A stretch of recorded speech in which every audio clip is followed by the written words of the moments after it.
Le salon à Tampa est climatisé au point de l'asepsie. La climatisation bourdonne, un bruit blanc constant qui vous rend conscient du silence quand il s'arrête. Ryan se lève. Il a attendu ce moment toute sa vie. Il tape son verre avec la confiance de quelqu'un à qui on n'a jamais dit non. Le son traverse la pièce comme un coup de marteau. 30 personnes se taisent. Les cousins, les tantes, sa fiancée Brooke dans une robe qui coûte plus que le loyer de la plupart des gens, maman, papa et Tegan, assises dans le coin, les mains croisées. « Maman et papa vous laissez que je l'annonce en premier », dit Ryan, et son sourire rayonne du droit que seul lui connaît. Tous les 8 immeubles locatifs, tous, pour moi. La pièce explose. Des cris. Quelqu'un applaudit. Brooke rayonne et touche son bras comme s'il venait d'être couronné. Les yeux de maman s'emplissent de larmes de fierté. Le genre qui dit enfin « L'un de mes enfants réussit comme je l'ai toujours su qu'il le ferait ». Papa hoche la tête, satisfait. Le récit de la famille a été confirmé. Ryan est celui-là. Ryan est l'avenir. Tegan ne bouge pas. Elle ne sourit pas. Elle ne pleure pas. Elle respire à peine, ce qui est exactement le point. Quand tout le monde d'autre crie, tu chuchotes. Quand il panique, tu souris. Tegan a passé 30 ans à apprendre les mathématiques du silence. Elle regarde son père. « Papa ?» dit-elle, et sa voix est si basse que la climatisation semble plus bruyante. « Tu as oublié une chose, n'est-ce pas ?» La pièce s'arrête. Pas graduellement, instantanément, comme si quelqu'un avait appuyé sur pause sur le monde. On pouvait entendre la glace fondre dans les verres. Pour comprendre pourquoi Tegan est calme, alors que tout le monde panique, il faut comprendre ce que c'est de grandir dans une ombre si complète que vous oubliez qu'il est censé y avoir de la lumière. Ryan était l'enfant prodige, non pas parce qu'il était plus intelligent, ou plus gentil, ou plus capable. Il était l'enfant prodige parce qu'il était un garçon, parce qu'il était né en premier, parce que la famille a décidé très tôt que son succès était le succès de la famille. Tout le reste était négociable. Tegan l'a appris par petits incréments si minuscules qu'ils semblaient être de l'air. 3e année, une enseignante a mélangé leurs noms sur une permission. A appelé Tegan Ryan devant la classe. Ryan l'a trouvée amusante au dîner. Maman l'a trouvé amusant. Papa l'a trouvé amusant. Tegan a appris que les confusions étaient amusantes quand elles bénéficiaient à l'enfant prodige, humiliantes quand elles ne bénéficiaient pas. 7e année, Tegan a demandé un tuteur en mathématiques. Elle avait du mal, avait besoin d'aide. Maman a dit non. Ryan a besoin de nouveaux crampons pour le soccer. Les crampons ont été achetés. Le tuteur ne l'a pas été. Tegan a appris que ses déficits étaient des luxes, que la famille ne pouvait pas se permettre, tandis que les désirs de Ryan étaient des investissements dans son avenir. Lycée. Ryan a été accepté à Florida State en admission anticipée. La maison est devenue un sanctuaire pour son acceptation. Tegan a été acceptée à Georgia Tech avec une bourse au mérite, entièrement payée, ce qui signifiait pas de prêt, ce qui signifiait une liberté financière réelle. Ses parents lui ont demandé si elle envisageait quelque chose de plus proche de la maison. Elle a quitté la maison le jour après sa graduation. À Atlanta, Tegan est devenue quelqu'un d'autre. Pas parce qu'elle a changé, mais parce que personne n'avait décidé qui elle était censée être. Elle a commencé dans l'analyse immobilière commerciale, a appris le langage des taux de capitalisation et des résumés de baux, s'est déplacée vers la gestion immobilière, a construit une carrière sur la compréhension de ce que les choses valaient, réellement, pas ce que les gens espéraient qu'elles valaient, pas ce que la narration familiale disait qu'elles devaient valoir, mais ce que le marché, les documents, les chiffres disaient réellement. Elle est devenue, très tranquillement, une experte. Et puis grand-mère Margaret a appelé. La grand-mère de Tegan vivait sur une véranda grillagée, à Clearwater, où l'humidité appuyait contre les grillages comme quelque chose de vivant. Il y avait toujours du thé sucré.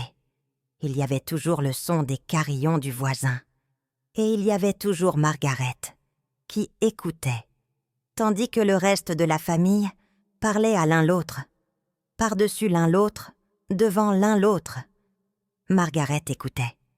Elle posait à Tegan des questions sur son travail. Pas les questions polies que les gens posent, avant de consulter leur téléphone.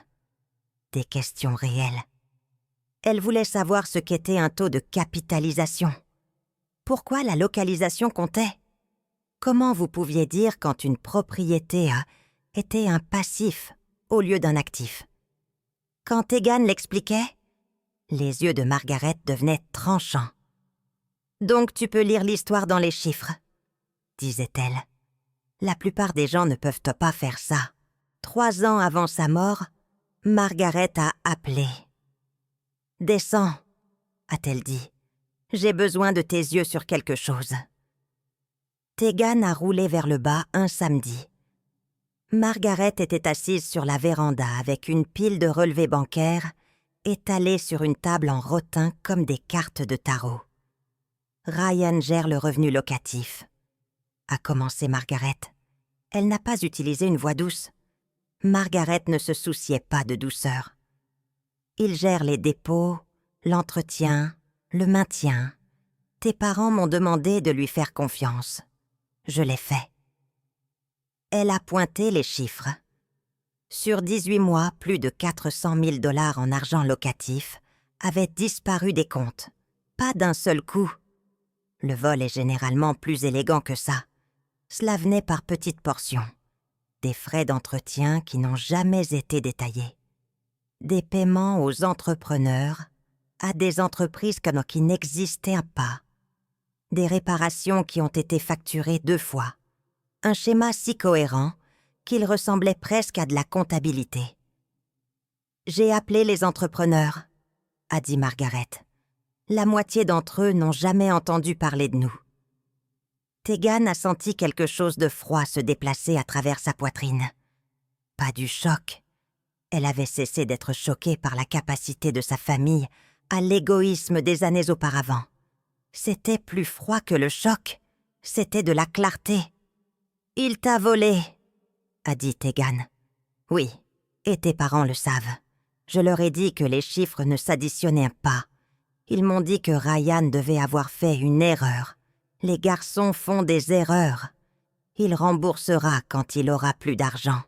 Le scénario habituel. » La mâchoire de Margaret s'est serrée. « J'ai 84 ans. Je n'ai pas le temps d'attendre que ton frère développe une conscience. » Elle a sorti 2 dossiers, usés par la manipulation. Dans le premier se trouvait une fiducie viagère révocable, une structure juridique qui transférait immédiatement les propriétés, qui contournait entièrement les successions, qui signifiait que le testament, s'il y en avait un, ne serait jamais lu au tribunal, qui gardait tout privé.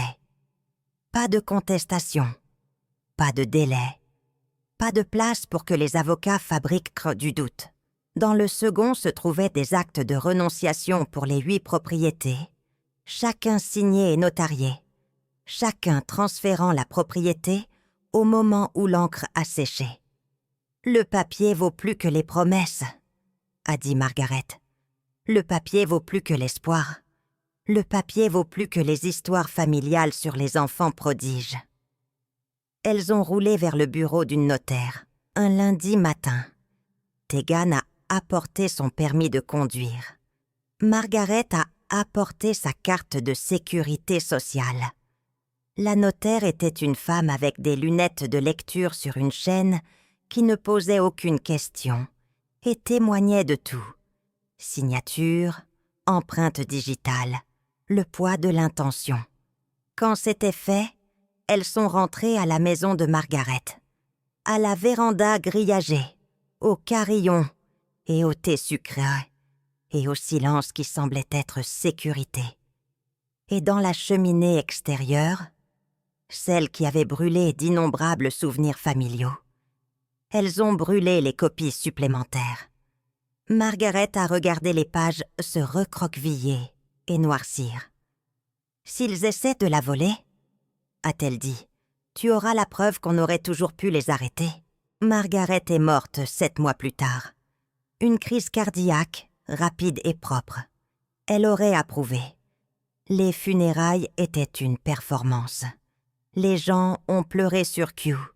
Des histoires ont été racontées sur sa générosité, sa force, son amour pour la famille. Personne n'a mentionné l'argent que Ryan avait volé. À la mort, comme dans la vie, la famille de Margaret a choisi le confort par rapport à la vérité.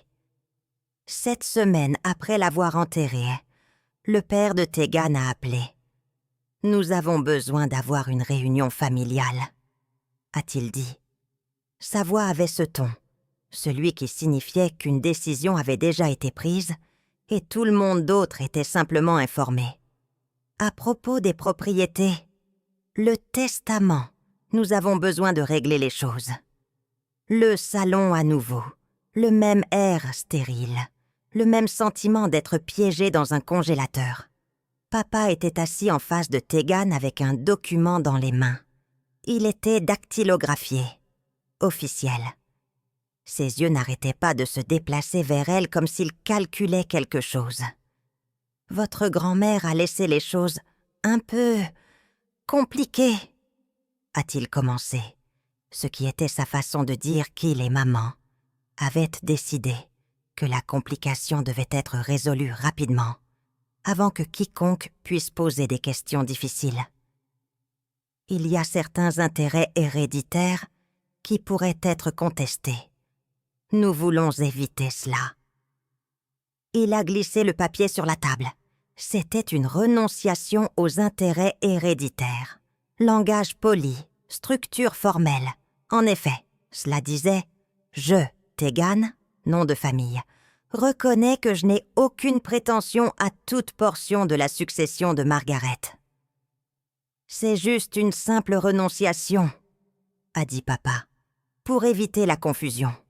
Grand-mère n'a pas spécifié clairement et nous ne voulons pas que les avocats s'impliquent, rendant cela laid.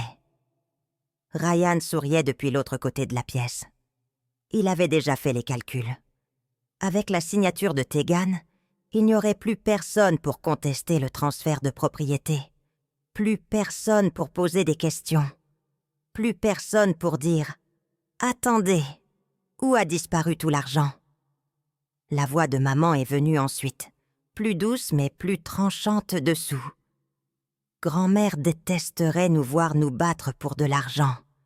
Elle voudrait que nous gérions cela en tant que famille. C'est ainsi que les familles se détruisent, pas avec l'honnêteté, avec l'utilisation stratégique de l'amour.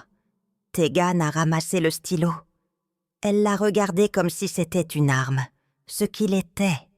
Elle l'a reposé. « Non », a-t-elle dit.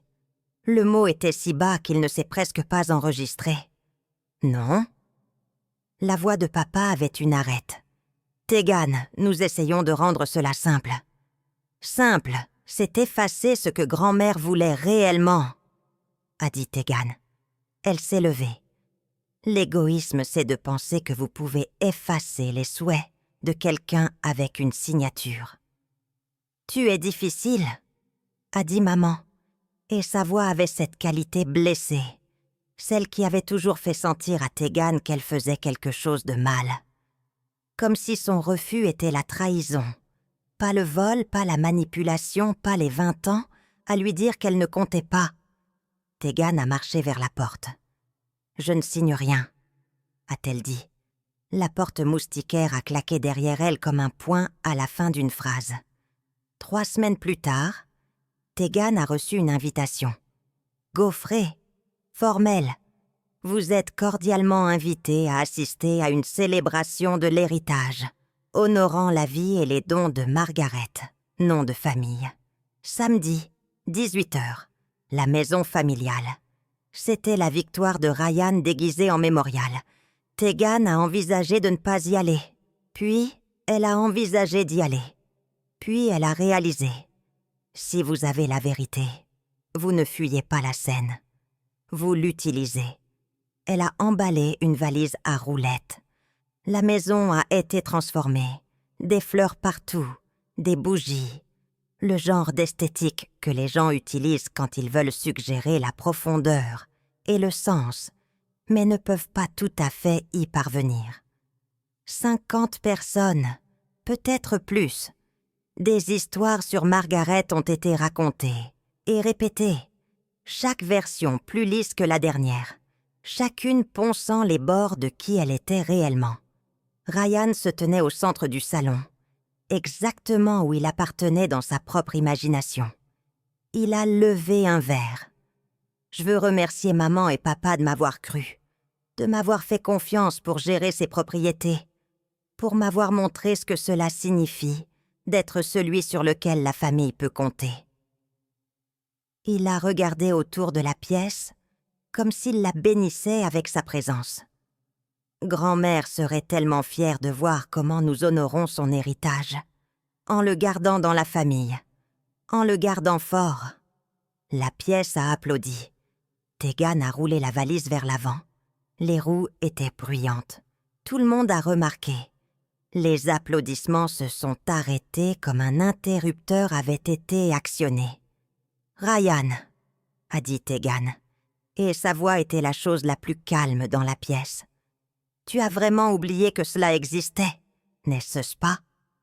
Elle a ouvert la valise. Les actes sont sortis un par un. Les 8. Chacun portant son nom et le nom de sa grand-mère, et la signature d'une notaire, qui pourrait témoigner du moment où ils ont été scellés.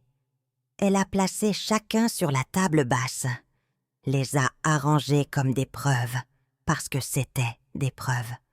Puis, elle a placé la fiducie viagère révocable sur le dessus. « Tous ceux-ci sont enregistrés auprès du comté », a-t-elle dit. « Chacun, il y a 3 ans, avant que grand-mère ne meure, avant tout cela. » La pièce avait arrêté de respirer. Le visage de Ryan a parcouru une série d'expressions. Confusion, puis colère, puis quelque chose qui ressemblait au moment où vous réalisez que le sol sous vous a disparu. « C'est un faux », a-t-il dit. Sa voix était bruyante maintenant, désespérée. « C'est impossible, elle n'aurait pas... Elle l'aurait fait », a dit une voix du fond de la pièce. Dylan a avancé. Le frère du milieu, le tranquille, celui que personne ne comptait vraiment parce qu'il n'était pas l'enfant prodige, et il n'était pas le bouc émissaire. Il était juste présent. « J'ai conduit grand-mère chez la notaire », a dit Dylan. « Le lundi matin avant Thanksgiving, il y a 3 ans. Elle m'a demandé de la conduire. Tegan était avec elle. J'ai attendu dans la voiture, mais je les ai vus entrer. Je sais que c'est arrivé. » Dylan a regardé Ryan, et quelque chose dans son expression a suggéré qu'il savait peut-être que c'était arrivé depuis le début. Peut-être qu'il attendait aussi. « Elle dit la vérité », a dit Dylan. Maman a fait un son qui n'était pas tout à fait des mots. Le visage de papa avait pris la couleur du vieux papier. L'avocat de la famille, M. Hargrove, engagé pour homologuer le testament de Margaret, s'attendant à un processus simple, s'est levé et a examiné les documents avec des mains qui n'étaient pas tout à fait stables.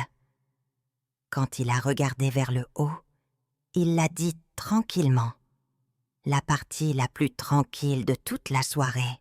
« Tous ceux-ci sont enregistrés, tous. Il ne reste aucun intérêt successoral à distribuer. » Le silence qui a suivi n'était pas le silence du choc.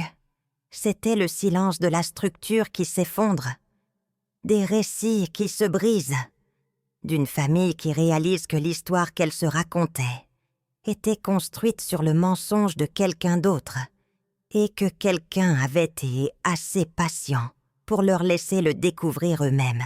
La célébration s'est terminée en 15 minutes. Les gens sont partis en grappe, sans se regarder. Les fleurs sont restées. Les bougies se sont éteintes. La maison sentait la cire et la cendre. Le dimanche, l'avocat avait déposé la documentation. Le lundi, les propriétés ont été officiellement enregistrées sous le seul nom de Tegan. Le mercredi, le nom de Ryan avait été retiré de chaque bail, de chaque compte, de chaque autorisation. Papa est venu la voir. Il est venu à son appartement à Atlanta un dimanche après-midi, sans prévenir. Quand elle a ouvert la porte, il semblait plus petit qu'elle se le souvenait. Diminué. Il lui a demandé de reconsidérer. Il a dit qu'il était désolé pour la renonciation. Il a dit qu'il essayait de protéger Ryan, que les garçons font des erreurs, que les familles devraient trouver un moyen de pardonner. Il a dit qu'il voulait comprendre ce qu'elle prévoyait de faire avec les propriétés. Peut-être partager certains des revenus? Peut-être mettre de côté quelque chose pour l'avenir de Ryan? Il s'est agenouillé sur le sol de sa cuisine. « Oh, s'il te plaît, » a-t-il dit, « ne fais pas cela à nous. » Tegan a fait du thé. Elle l'a placé sur le comptoir où il pouvait l'atteindre s'il le voulait. Elle s'est assise face à lui, pas à côté de lui. « Papa, » a-t-elle dit, « je ne fais rien à vous. Grand-mère l'a fait, il y a des années. Elle a décidé qu'une personne dans cette famille comprenait réellement la différence entre ce qui est le mien et ce qui ne l'est pas. Elle a décidé de protéger cela. Je suis juste en train de ne pas défaire ce qu'elle a choisi. Mais ta mère savait ce qu'elle me demandait de signer. Une renonciation. Un document qui vous laisserait voler ce qui n'a jamais été le vôtre à donner. Ryan est toujours ton frère. Ryan est la personne qui a volé sa propre grand-mère, qui a essayé de me gaslight pour que je prétende que cela ne s'était pas produit, qui s'attendait à ce que j'efface ma propre valeur pour faire de la place à sa narration. Elle a fait une pause. Il est du sang. Il n'est pas ma responsabilité. Son père a ramassé le thé. Ses mains tremblaient tandis qu'il le portait à sa bouche. Quand il a parlé à nouveau, sa voix était différente. Pas en colère, juste cassée d'une manière qui lui a dit qu'il comprenait finalement que certaines choses, une fois cassées, ne sont pas réassemblées. Rien ne sera jamais pareil, a-t-il dit. Non, a convenu Tegan. Ce ne sera pas le cas. Il est parti avant le coucher du soleil. À la fin du mois, Brooke avait quitté Ryan. Elle avait fait les calculs. Il n'était plus l'enfant prodige. Il était juste le frère qui avait volé à sa propre grand-mère et avait perdu un héritage qui n'avait jamais été vraiment le sien. Ce n'était pas la narration pour laquelle elle s'était engagée. Ryan a déménagé chez ses parents. Il y avait des rumeurs de thérapie, de tentatives de réparer la famille, d'excuses qui venaient trop tard pour compter. Tegan ne suivait pas les rumeurs. Elle avait continué avec le travail de gestion réelle des propriétés, la chose pour laquelle elle avait été formée, la chose que personne ne lui avait jamais laissé faire auparavant. Le revenu locatif était substantiel. 8 propriétés signifiaient la sécurité, signifiaient l'indépendance, signifiait ne jamais avoir à demander la permission à nouveau, ne jamais avoir à prouver sa valeur à nouveau, ne jamais avoir à vivre dans l'ombre de la narration de quelqu'un d'autre. Le silence, enfin, avait été rompu par la vérité. Et dans cette vérité, Tegan était enfin visible. 6 mois plus tard, Tegan était assise sur la véranda de Margaret, sa véranda maintenant, buvant du thé sucré et regardant les carillons se déplacer dans l'air humide. Une cousine a appelé, puis une tante. Des excuses, des explications, des demandes de pardon. Elle a écouté tout cela. Elle n'a pardonné à aucune d'elles. Non pas parce qu'elle était cruelle, mais parce que le pardon, elle l'avait appris, est quelque chose que vous donnez à des gens qui reconnaissent ce qu'ils ont fait. La plupart de sa famille attendait toujours que quelqu'un appelle cela un malentendu, une tragédie familiale, une situation qui aurait pu être gérée mieux si seulement tout le monde avait été plus gentil l'un avec l'autre. Mais la gentillesse n'était pas ce qui était nécessaire. La vérité était. Et Tegan avait appris, il y a longtemps, que la vérité ne négocie pas. Elle s'assied juste dans la pièce jusqu'à ce que tout le monde d'autre soit prêt à la voir. Les carillons ont chanté. Le thé était froid. Et pour la première fois de sa vie, Tegan était exactement où elle était censée être.